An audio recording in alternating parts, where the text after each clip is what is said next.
क्या आप जानते हैं कि चंद्रमा की धूल, जो हमें देखने में सामान्य लगती है, असल में इतनी चिपकने वाली क्यों होती है?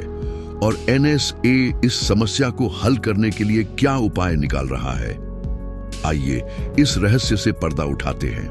चंद्रमा की परिक्रमा करते हुए पृथ्वी का सुंदर दृश्य और 1969 की अपोलो 11 लैंडिंग की ऐतिहासिक फुटेज के साथ वीडियो की शुरुआत होगी।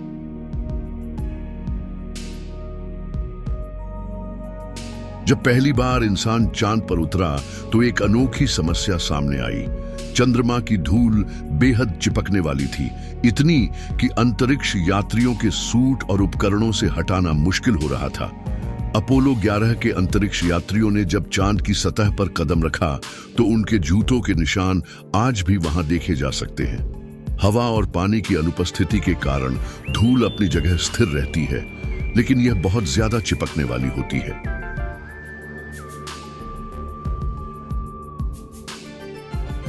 आपने महसूस किया होगा कि जब आप ठंडे दिनों में स्वेटर उतारते हैं तो हल्की सी बिजली महसूस होती है, या जब प्लास्टिक स्केल को बालों पर घिसते हैं तो वह छोटे कागज के टुकड़ों को उठा लेती है।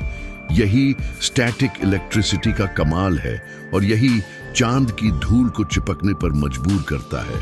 वैज्ञानिक रूप से जब किसी मटेरियल की सतह में इलेक्ट्रिक चार्ज का बैलेंस बिगड़ जाता है तो वह कुछ समय के लिए पॉजिटिव या नेगेटिव चार्ज ले लेती है और विपरीत चार्ज वाली चीजों को आकर्षित करती है।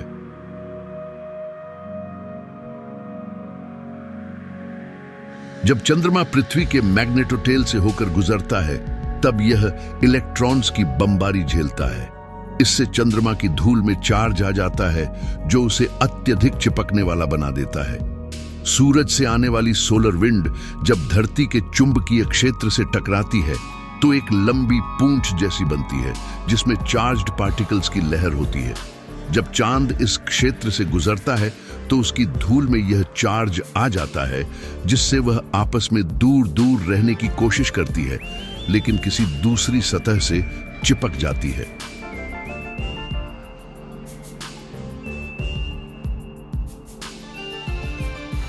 अपोलो मिशन के दौरान अंतरिक्ष यात्रियों ने नोटिस किया कि चंद्रमा की धूल उनके हेलमेट और सूट पर चिपककर उनकी सांस लेने में भी परेशानी कर रही थी। यह धूल उनके उपकरणों के अंदर भी चली जाती थी, जिससे कई तकनीकी समस्याएं पैदा हो रही थी।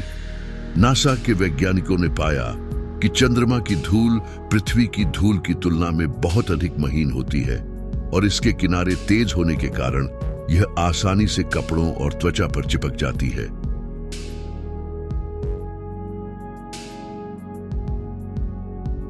जब अमेरिका ने चांद पर अपना झंडा फहराया तो यह हवा में लहराता हुआ दिखा।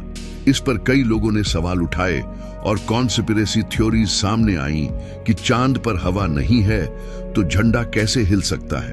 वैज्ञानिकों ने बताया कि झंडे में एक मेटल रॉड लगी थी जिससे यह वैक्यूम में हिलता हुआ प्रतीत हो रहा था।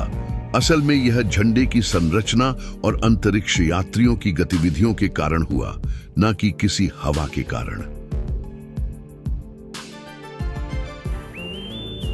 अब एनएसए चंद्रमा पर जाने वाले अगले मिशन आर्टेमिस के लिए एक नया हल निकाल रहा है, तरल नाइट्रोजन से सफाई।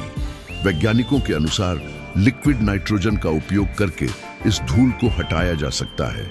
इस तकनीक के जरिए स्पेस सूट्स को अधिक प्रभावी ढंग से साफ किया जा सकता है।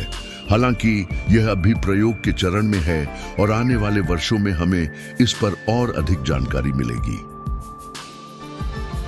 तो आपने जाना कि चंद्रमा की धूल क्यों इतनी अनोखी है और इसे साफ करने के लिए क्या किया जा सकता है।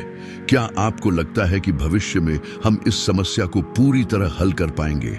हमें कमेंट में बताएं और चैनल को सब्सक्राइब करें। इस रोमांचक यात्रा में हमारे साथ बने रहने के लिए धन्यवाद।